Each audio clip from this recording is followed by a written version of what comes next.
Bienvenue dans un nouveau vidéo de la chaîne intemporelle. Aujourd'hui, on va parler de quel parfum il faut avoir dans son arsenal.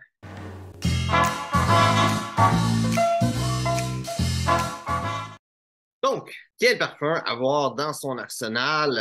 Qu'est-ce que tu as de besoin comme parfum? Personnellement, je pense que tu as besoin de 5 parfums pour être capable d'avoir assez de parfums pour toutes les situations. Il y a beaucoup de monde qui vont dire que ça prend un parfum signature, que tu veux pas ça partout. Mais ça ne veut pas dire que ce parfum-là, ça va être un parfum qui va être super approprié dans toutes les situations. Parce que c'est un parfum qui est bon dans tout est excellent en rien. Et généralement, il va être médiocre en beaucoup de choses. Personnellement, je pense que le mieux, c'est d'avoir plusieurs parfums. Donc, 5 parfums. Les 5 parfums, c'est vraiment très simple. Ça prend un parfum, tu sais, le genre de parfum qui est bon dans tout et excellent dans rien.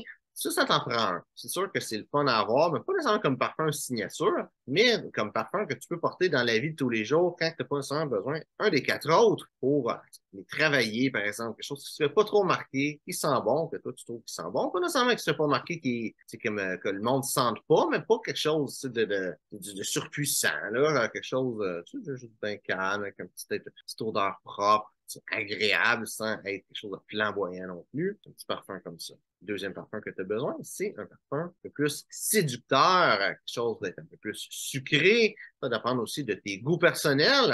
Quelque chose qui va être un peu plus séducteur. Et ce parfum-là, ça va être bon pour quand tu as une date ou si tu es célibataire, quand tu essaies de rencontrer quelqu'un. Un parfum qui va être bon pour ça, quelque chose qui va être vraiment séducteur. Lui, il va un peu plus attirer l'attention. Lui, ça va être un parfum qui va un peu plus attirer l'attention et faire en sorte que tu reçois des compliments. Tu as besoin d'un parfum qui va être comme ça, mais c'est pas nécessairement le parfum que tu veux porter tous les jours non plus. Troisième parfum que tu as besoin, c'est un parfum pour des occasions spéciales ou souvent j'appelle ça le parfum business. Tu sais, si tu es quelqu'un qui est aller voir les clients ou faire des réunions d'affaires, quelque chose qui est un peu plus élégant.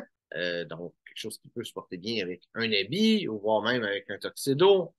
Des occasions spéciales, généralement, ça va être un parfum un peu plus classique, quoique pas nécessairement. Il y a beaucoup d'odeurs qui vont bien se rapporter à ce genre de parfum-là. C'est sûr que la mousse de chêne, donc les parfums comme des années 80 par exemple, les plus vieux que ça peut être une bonne note, un bon type de parfum. Il y a aussi des parfums avec cuir, beaucoup de lavande, avec beaucoup de néroli. Ça fait surtout des parfums d'été. En réalité, la lavande et le néroli, mais ça peut être des bons parfums aussi avec des notes de tabac. Ça fait un parfum qui est vraiment plus élégant.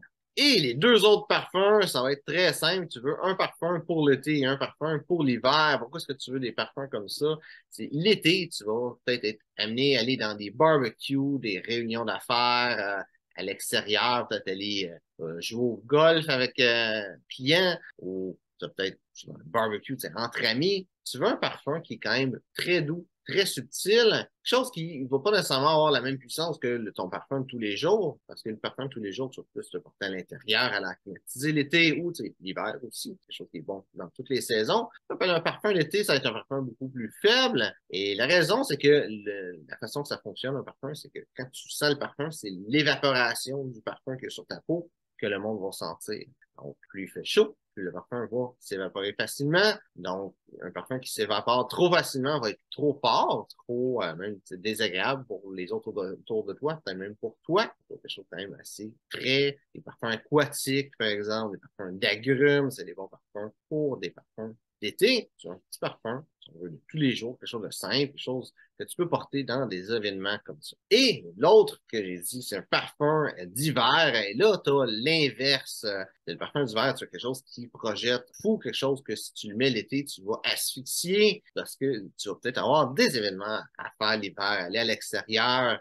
Je ne parle pas nécessairement d'aller pelleter, parce que tu n'as pas nécessairement de parfum pour ça, là, mais si, par exemple, il y a un festival d'hiver que tu veux aller ou une parade que tu veux quand même être un parfum qui va sentir bon dans des événements comme ça. C'est une quelconque activité à faire l'hiver et que tu vas être à l'extérieur, tu vois, un parfum qui peut se sentir quand même.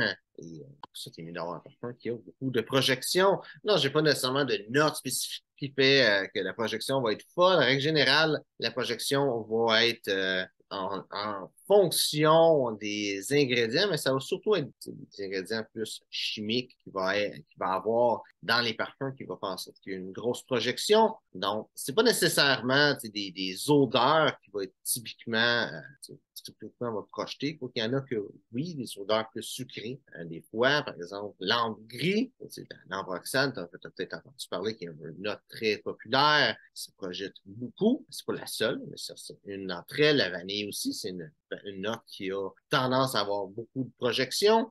Tu ne veux pas nécessairement juste aller avec de quoi de sucré. Tu peux y aller avec quelque chose vraiment que tu trouves intéressant toi-même, que tu aimes l'odeur, mais c'est quelque chose que le monde peut sentir quand tu le portes l'hiver dehors au froid. Et pour ces 5 parfums-là, tu veux trouver quelque chose qui va être le plus approprié, mais tu veux aussi trouver quelque chose qui va résonner avec toi, quelque chose qui te représente. C'est sûr que tu n'es pas obligé que ce soit des choses proches l'une de l'autre, 5 variations d'un même parfum qui a une version d'été, une version d'hiver, une version tous les jours, une version.